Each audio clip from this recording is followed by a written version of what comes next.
Okay, sorry for the delay. And as usual disclaimer, I did all my prayers. Oh, I need to actually pin myself. One more thing. There. So I did all my prayers before, as usual, so that we can just go ahead and use do make the best of this hour, even if I'm 10 minutes late. If everybody of the ones who are following me are fine, we can go 10 minutes, further. I wasn't expecting this YouTube glitch. So, today, for those who don't know, I am in the middle of a series of classes on the 24 gurus as listed in the 11th canto of Bhagavatam.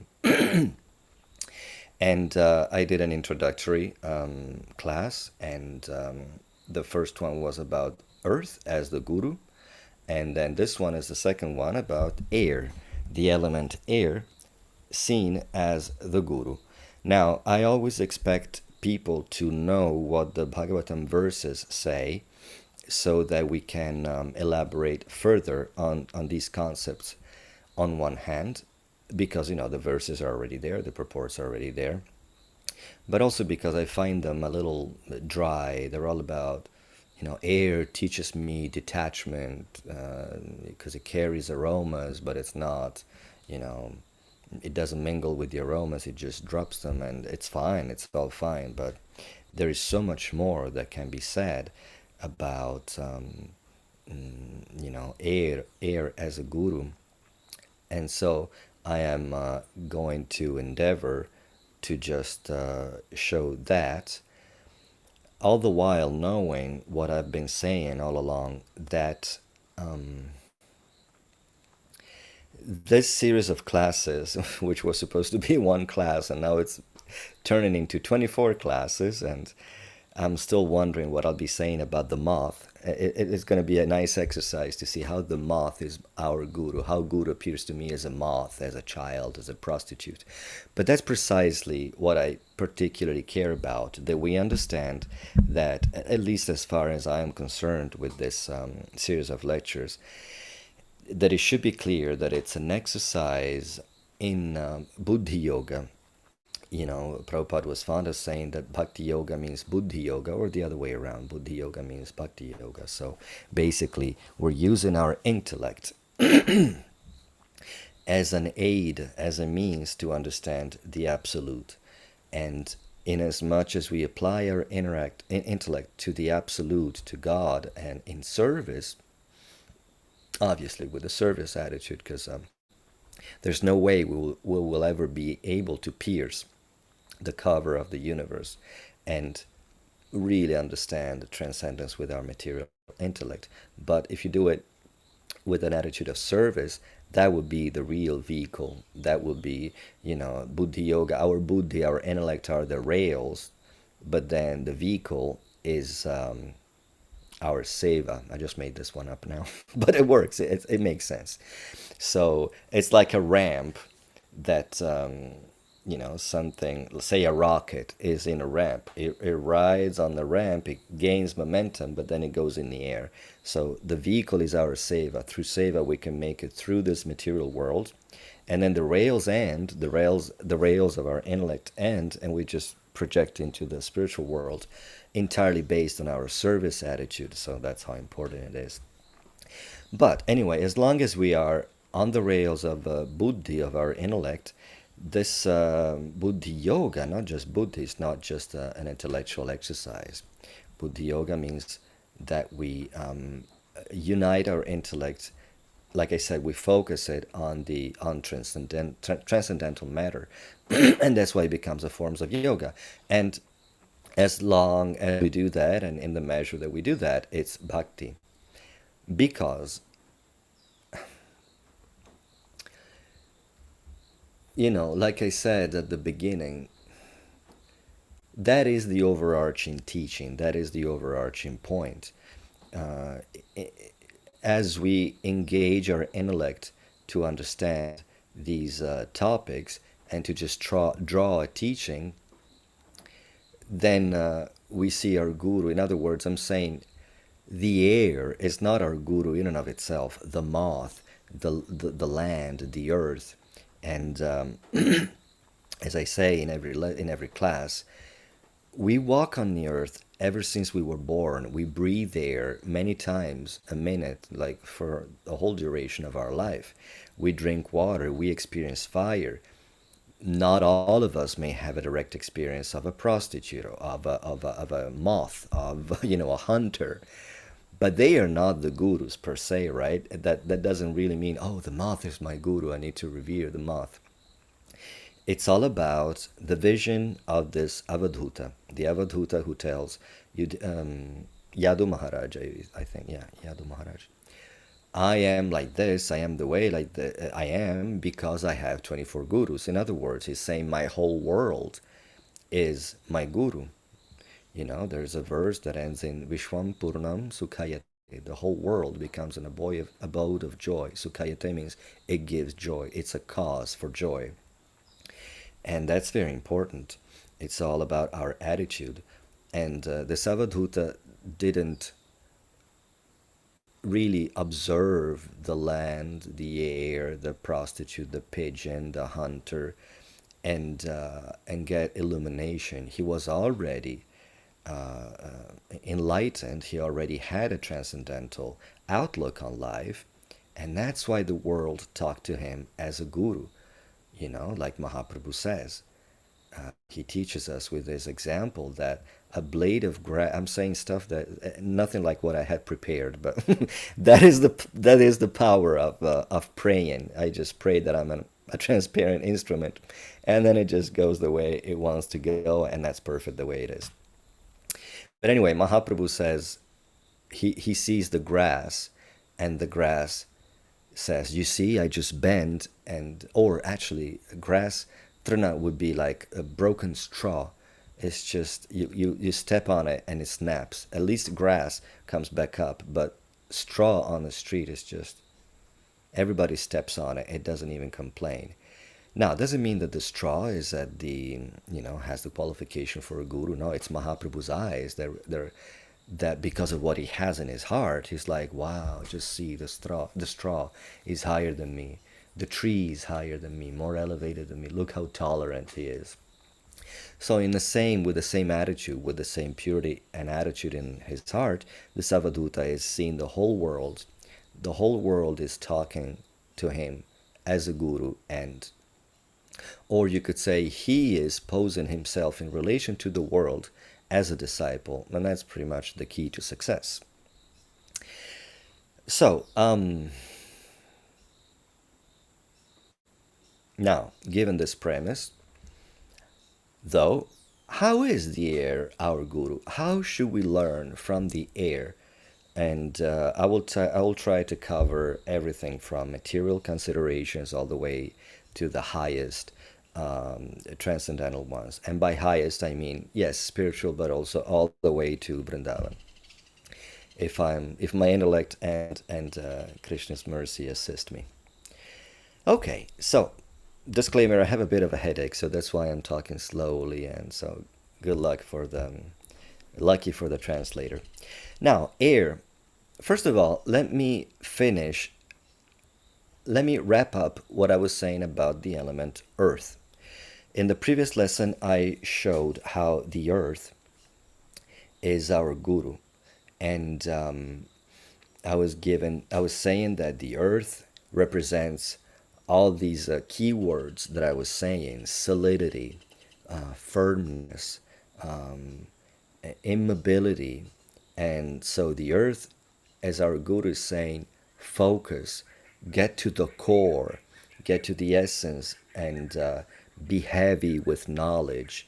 Be Don't be disturbed by the distractions of the world, because they're just distracting neon lights that they have nothing to do with your real nature. So you should really focus on the core, and other things that I said. However, I had a bit of a realization when I closed this, conference call, and I lay on my bed, and I thought, let's see, what's the next guru? Actually, I looked at the end of the class. What's the next element? The next guru going to be air. So just, lazily, I thought, I have 1 month, but how is the air my guru? And I realized that the air is exactly the opposite or air is exactly the opposite as earth. Because somebody's speaking. Sorry. The the element air is exactly the opposite as the earth because sorry, I got distracted. Yes, I made this analogy about the tarot, how in the tarot, in the, ancient knowledge, from the whatever Mesopotamian civilizations through the Middle Ages, they were seeing the world very much through air, earth, fire, water. I don't think many knew about the ether. In the yoga, in the Sankhya, ether is known, and they go all the way to mind, intellect, and false ego. But everybody has always seen the world through this lens of earth, water, air, and fire as the constituents of reality, Plato and everything.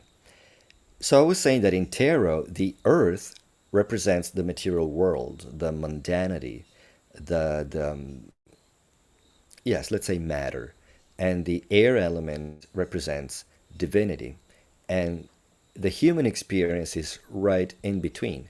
Man is standing on earth. They function, we eat the fruits of the earth, but we also have to breathe, and we're right in between because the human form is the link between divinity and animality. So there are many forms that consciousness expresses itself. Sorry, it's tropical birds. And there are many animal bodies, but the human body comes with a certain, hard wiring and circuitry and hardware that allows us to experience our divinity and realize we're actually conscious, we're units of conscious, and there's more to this life of eating, mating, sleeping, and defending. And so man is right between earth and air. Now, we talked about the earth, and I realized, which is my realization incidentally, maybe in alchemy, it was known all along, like I said, in the Middle Ages and in these ways of analyzing the material world, it was known all along. But I realized that the element of earth corresponds to convergence, to implosion. So you can see that a solid, the molecules are going towards a center or like sticking to one another to a point that they cannot even move anymore, because in three-dimensional reality a molecule cannot interpenetrate another molecule. And so, I mean, obviously material world doesn't mean only solid, but let's go with physical. So physical includes liquid, fluids like gases and liquids and solids, etc. But like I said, if we want to abstract everything to like the core essence, or to archetypes, then earth represents matter and air represents consciousness or the divine. Starting from a very base point of view, from the point of view of human experience, many people accept the theory that humanity evolved from the bottom up. So at first they were all they could perceive. It was the physical world, and then they started to philosophize. And once you have enough food and peace, there is no war, and you have abundance, then you have time to just lounge and think. And then philosophies and religions came about. It may or may not be our vision of the world, but starting from that point of view, let's abstract the human being to this, to the link between the earth and the air. And so, and in general, you can see the knowledge, whether it comes down to us like we think, apauroshaya, or it's like built up through our intellectual prowess. Knowledge is for human, it's made for humans to take advantage of it. So even the Bhagavatam, it is said that there is a Bhagavatam. The Bhagavatam is a message. It's not a book. It's not 12 cantos necessarily. It's not as many volumes as the Srimad Bhagavatam comes to us, given the language. It's a message. So there's a Bhagavatam teaching for the demigods, for the the higher planetary systems where they have a finer intellect, and then there's a Bhagavatam for the human experience and a Bhagavatam for the lower planetary systems, whatever that means.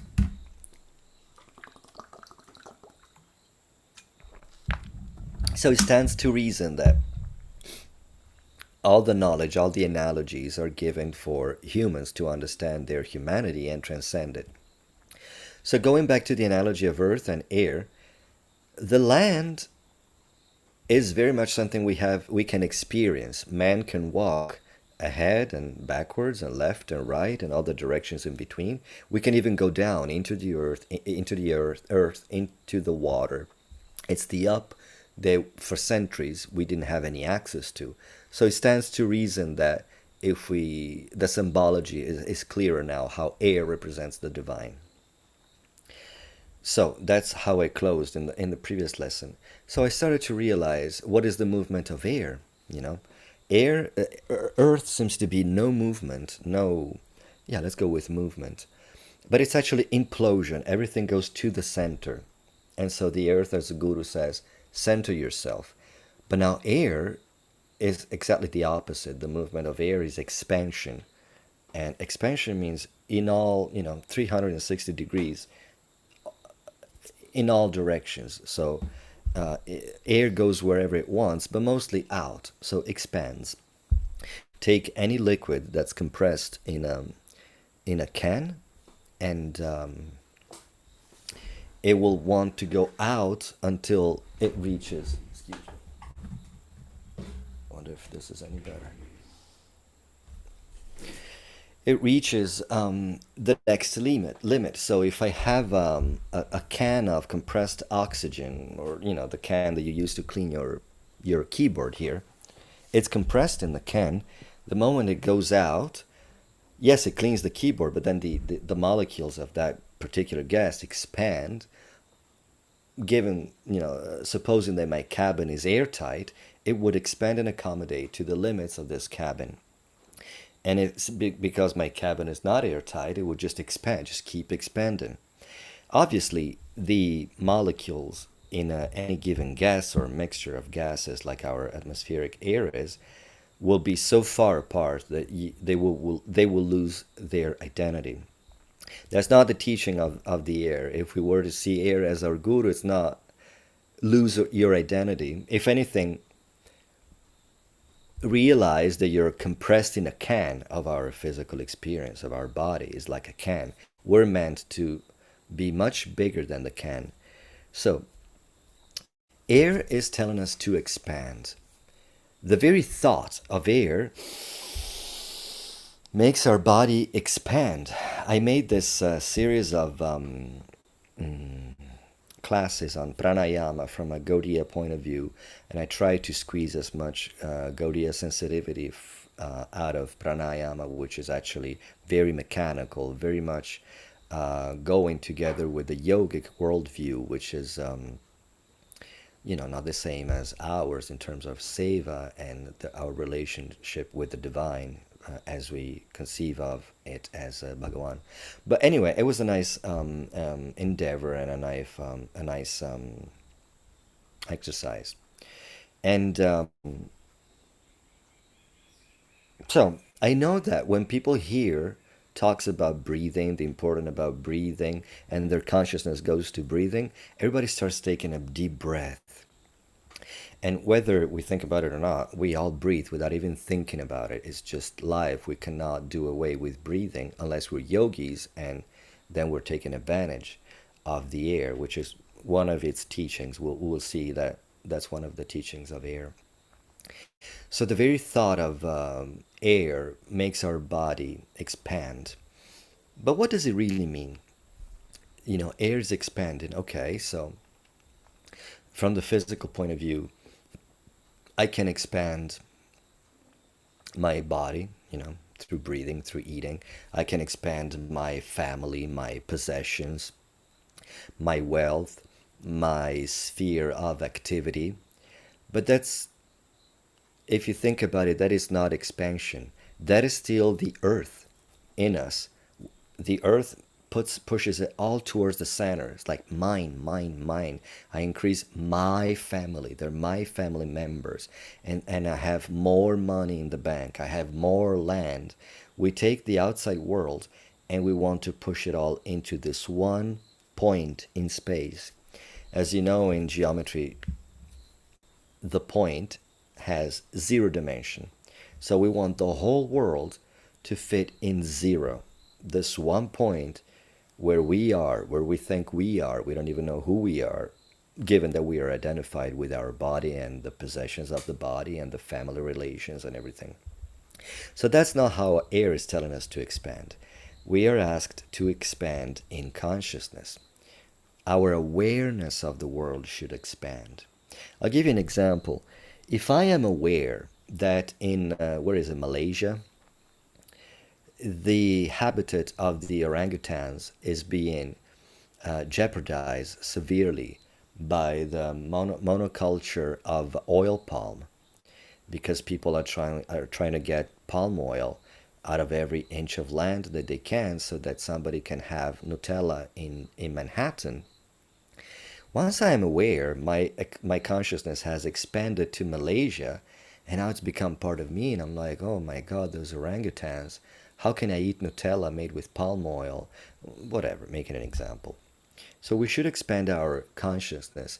But what does it mean to expand our consciousness? Should we be aware of everything, conscious of everything, keep it all in our mind?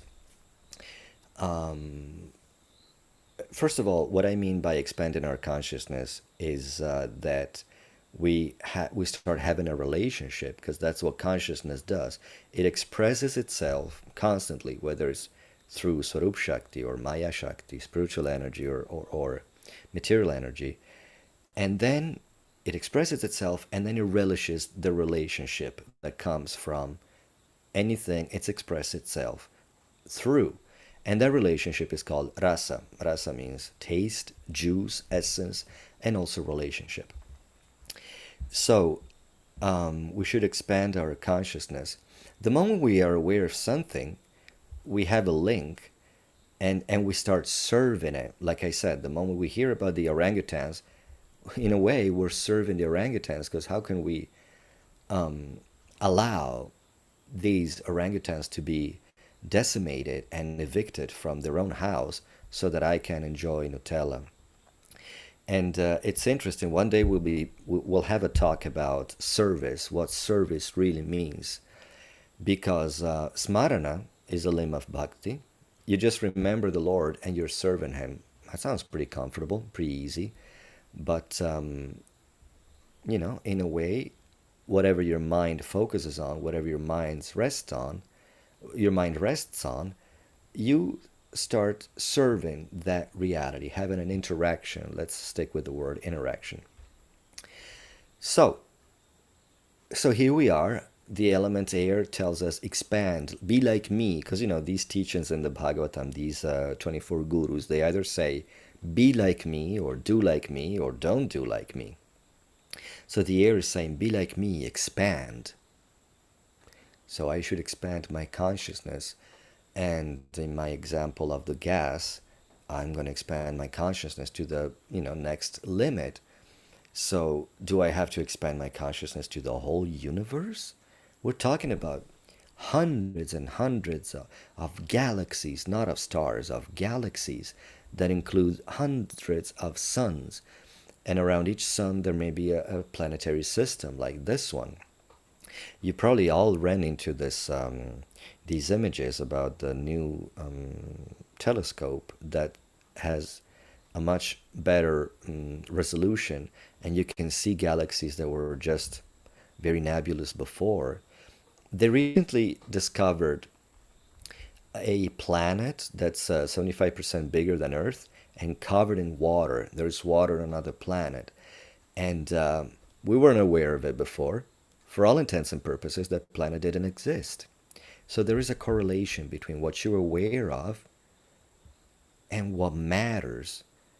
So if something may exist intrinsically, but it really exists to the extent that it matters to you as soon as you are aware of it.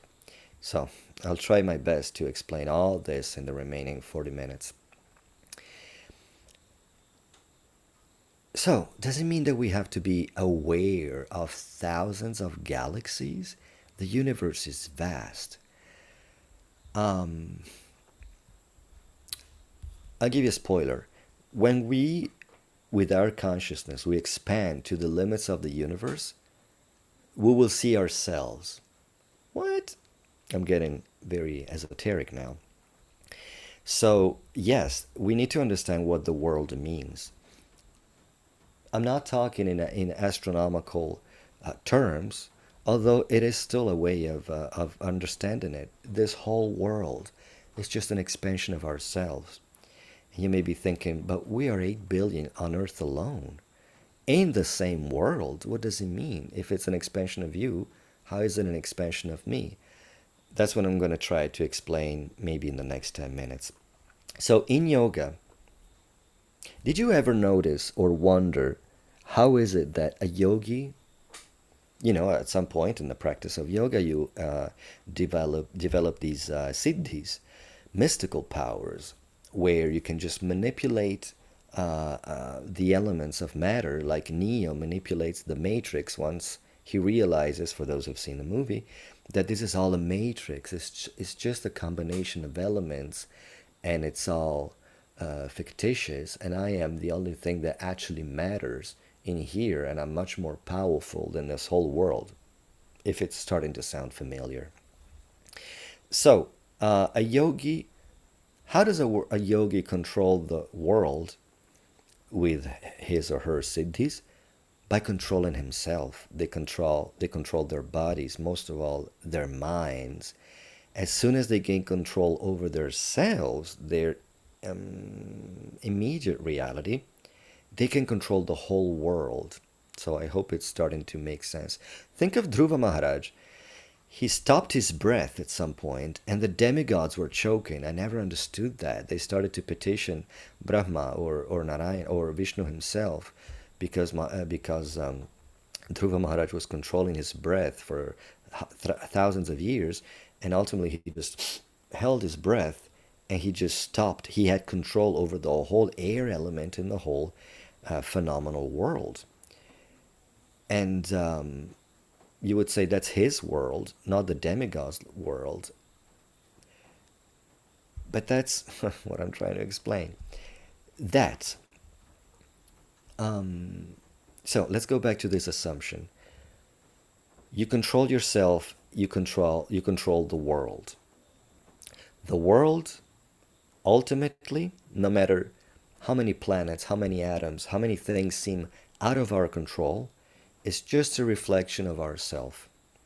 So in a way, reality is what you make of it. So there's an objective reality.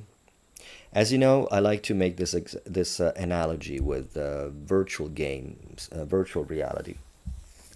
There are games now where I can log in from here in Costa Rica. Somebody else can log in from Vladivostok in Russia. Another one in Patagonia. Another one in Alaska, and we're all in the same world. Usually they're war games. So I see my hands.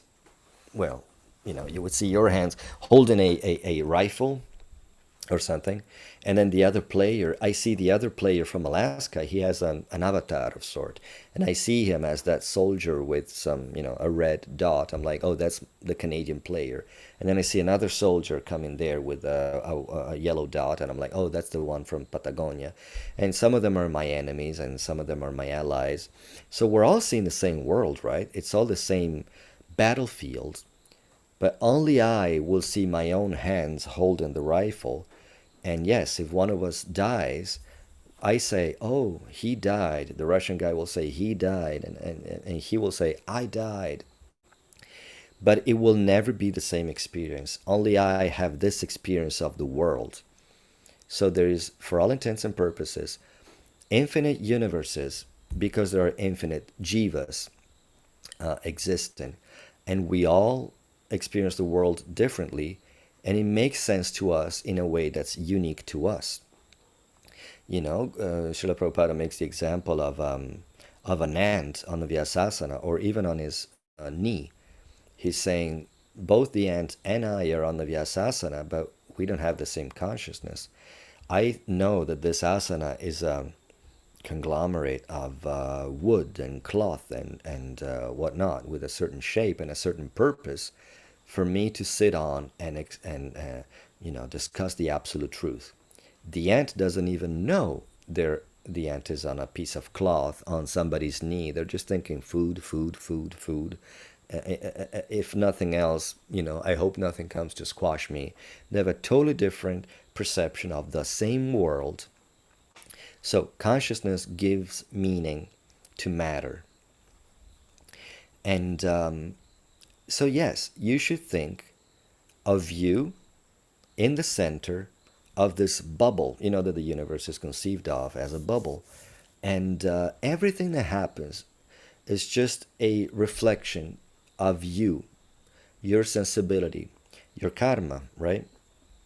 Even in psychology, that they say that everybody you dream of is an expression of your subconscious. You think you're dreaming of your mother. You're dreaming of Henry Cavill. I had a dream with Henry Cavill the other day. But they're all faces of your subconscious coming to you, and you're interacting with yourself. If you think about it, that's what Mahavishnu does. He dreams. Infinite universe come out of his pores, and he's inside of each universe, and then he expands as all the jivas, and it's just him interacting. Um, you would think that the spiritual world is God's lucid dream, and the material world is his nightmare. But for all intents and purposes, this is all his dream, even if it's a bad dream. It's just him, not even him, let's just say consciousness taking infinite shapes, expressing itself in infinite ways, because that's what it does. It expresses itself. So, in the world, you should think of you in the center of this bubble, and everything you see is a reflection. Um, you know how Einstein, I'm not saying that that's the frontier of scientific knowledge, but Einstein, the whole relativity theory is all about the speed of light, and he talks about the speed of light and gravity, etc. So we are so used to seeing something, and we start from a physicalist experience. Obviously, it's the most immediate one, but then science says that actually, if this bottle is blue, it's because it's reflecting, it's absorbing all the light but the blue one, so you're just getting a reflection of it. Even if you were in space in total darkness, as it usually is, and you have the sun behind you, you see any planet, any little bit of asteroid, any debris from a satellite only when the sun reflects on it and you can see its reflection. Otherwise, it's imperceptible. There's just no way to know it's even there. It's all darkness. So, and sure enough, the material world is called chaya. Chaya means shadow or reflection. It just depends on, the implication is that a shadow, a reflection, is the shadow or the reflection of something. It depends on something of substance that it casts that shadow, right? So it's all reflections. This whole world, we may think, what do I have to do with that cloud? What do I have to do with that bird? It's all a holographic projection and the compendium of our karma from, thousands of births. And you could also see it in a passive way, like, the bird is going about their life and burning out their karma. And, if a tree falls, I will see it. Brajasundari will see it. My cat will hear it. Everybody will be like, ooh, a tree fell. But my experience of it will be different. So we make sense of matter. Consciousness makes sense of matter. And for all intents and purposes, we're all living in our different, personalized, unique world because we are unique.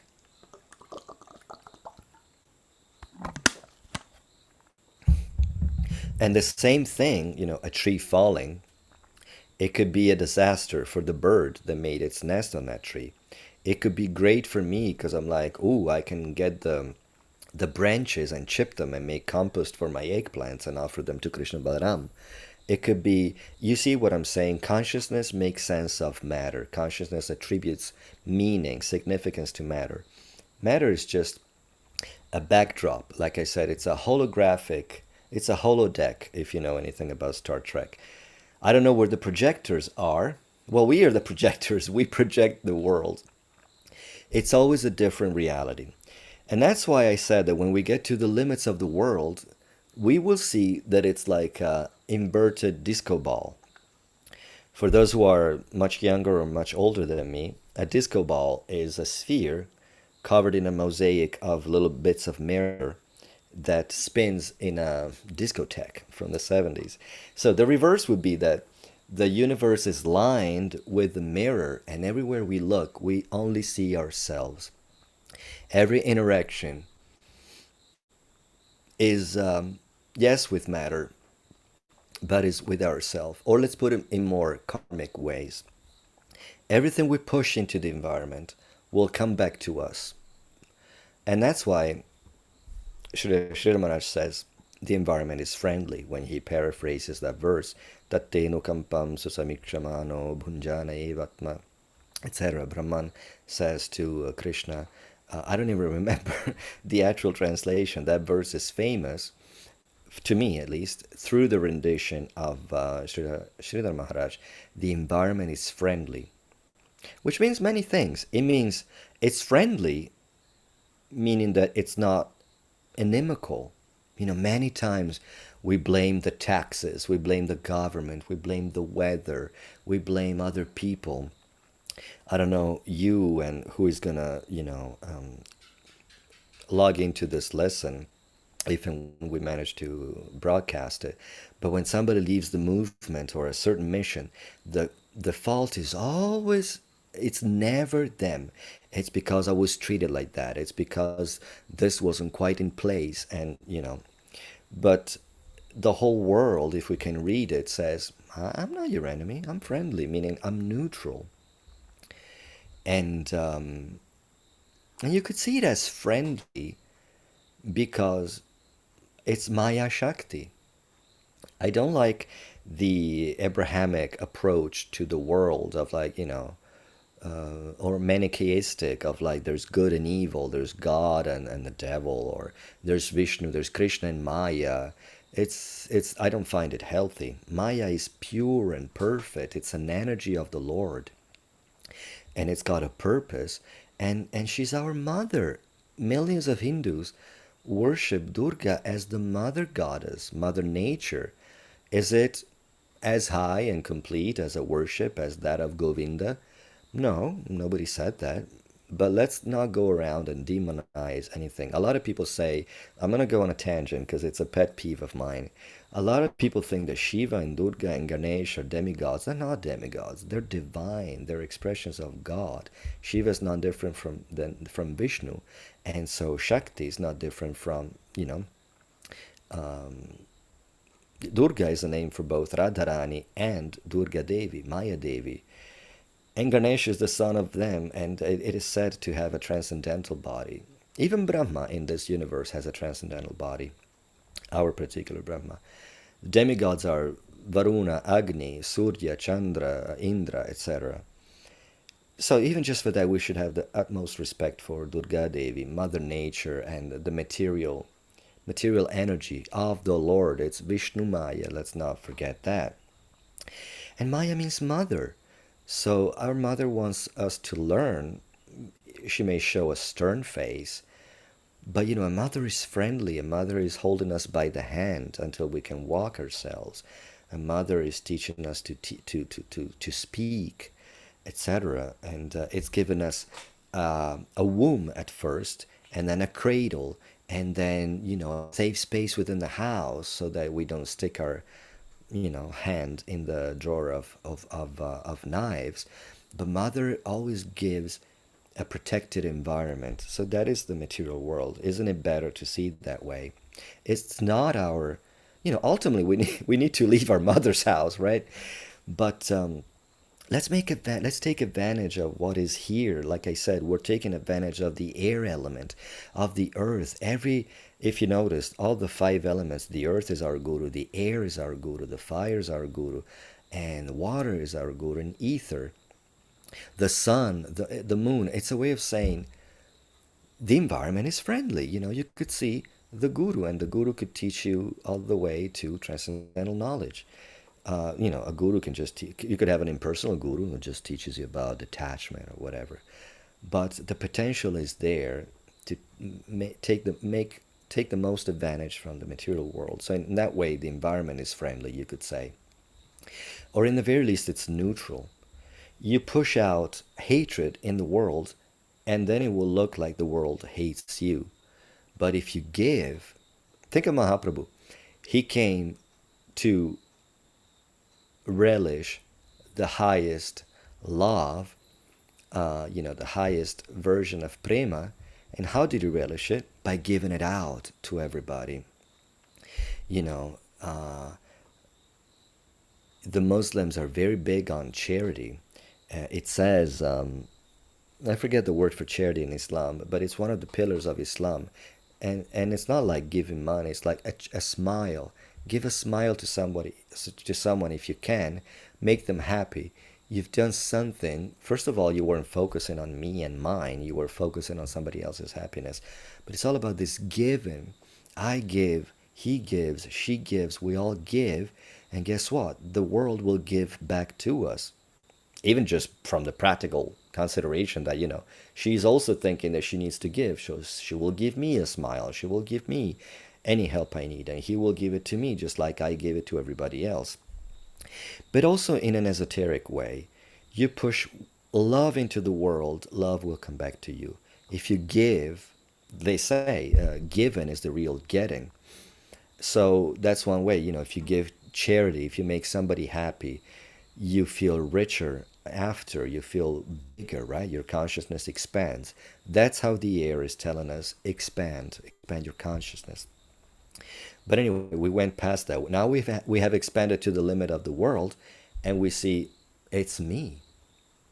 All this time, all the interactions were either coming back at me from something that I pushed into the environment before, or they're the reflection of what I am now, what my mentality is now, given, well, all these desires and actions, and then they all have repercussions, and they all pile up and up and up and up. That constitutes the world. It's starting to rain. I hope it doesn't get too loud. So, what was I saying? The limit of the world. But can we expand any further then? Now we realize that the world is us. Huge teaching. The environment is friendly.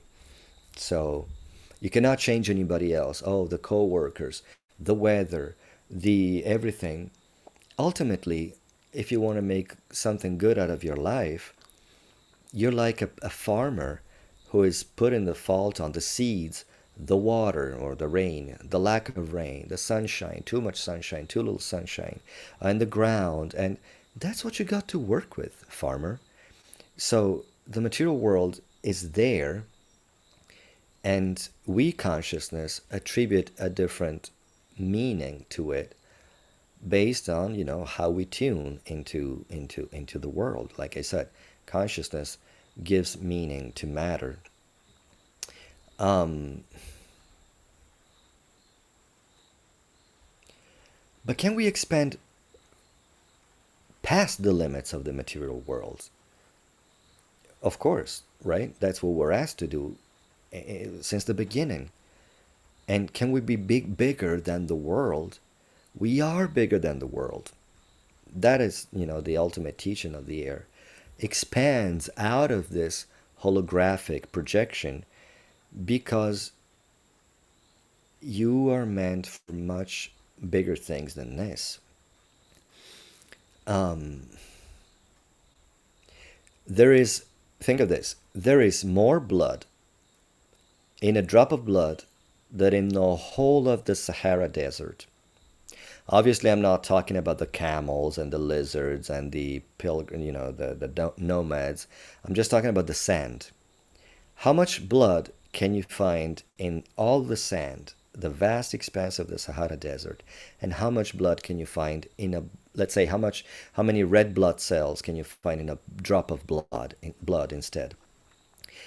That should put into perspective the difference between spirit and matter. Each one of us, although atomic units of consciousness, each one of us souls, are more important than the whole world, that the whole universe with all the galaxies I mentioned and all the things that go on. So I was saying, should we be aware of every planet and every galaxy? No, because it doesn't matter. It's just like none of, none of the grains of sand in the desert, no matter what shape they take, given the wind and everything, matter if we're looking for blood. Now, we're not going to do much with a drop of blood, but the potential is there. That's what I'm saying. Consciousness has an infinite potential, and matter has zero. Remember last time I was saying that, again, the Mesopotamians, the Greek, their numeral system was based on things you can count. The human experience is, you see, it's very physical at first until you start to philosophize. What you need to count is what's there: the heads of cattle, the sacks of grain, the taxes, the children, the soldiers. But then in Vedic mathematics, they came with this concept of zero and infinite, because we assume and we accept that it's a knowledge that came down from a you know supramundane plane, that the rishis in meditation had the experience of the world and then came to external consciousness and tried to translate it in words and numbers. So through the Arabs, when zero and infinite made it into Western mathematics, it totally assumed a different, broader dimension. So, what was I talking about? Zero and infinite. I was saying last time that the potential of matter is zero. Matter, you remove every consciousness in this world, it just collapses. It's called pradhana. It's just the elements in their pure state.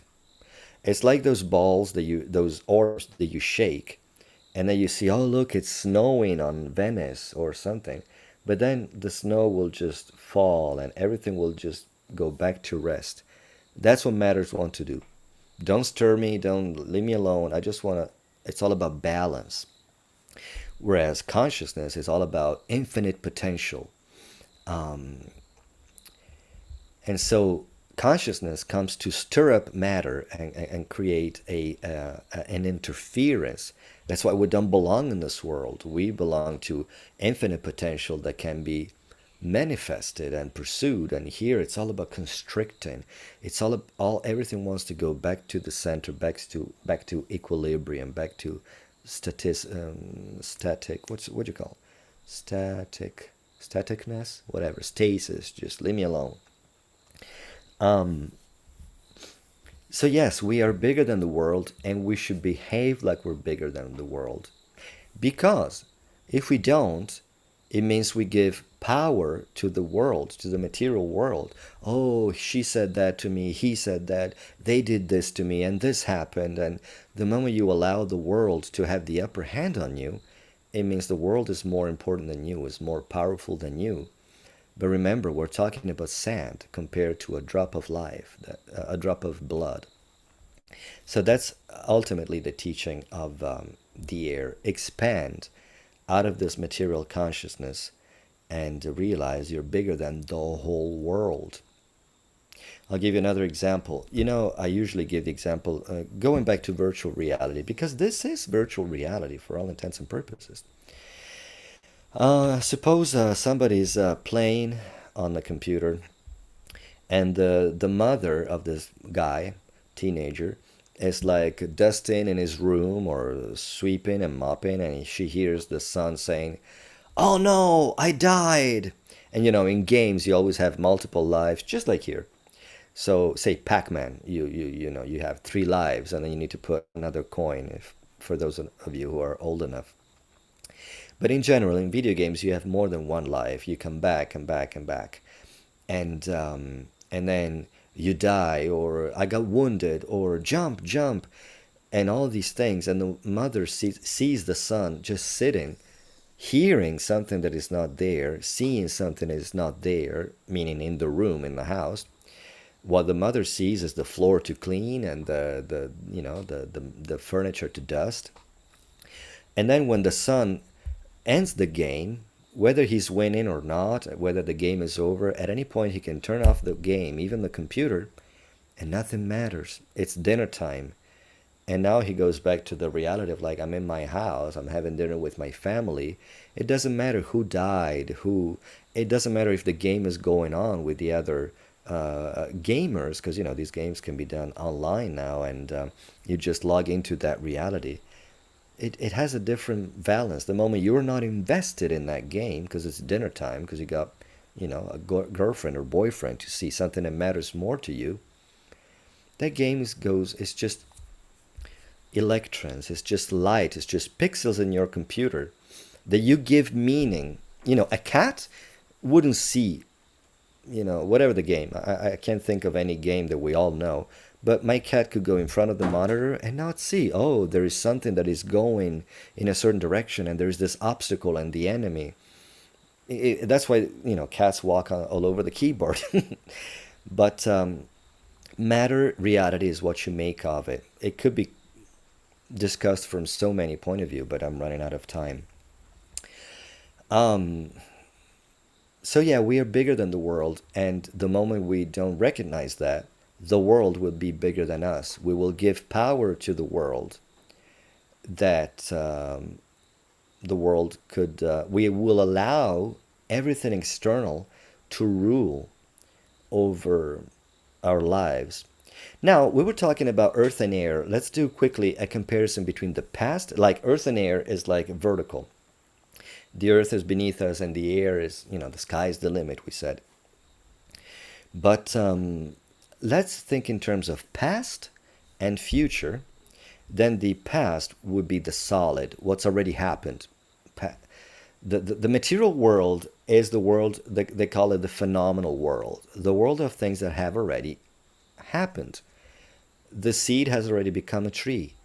The house is already built. The vase is already broken. It's everything has happened. It's in the past. The future represents infinite potential, infinite possibilities.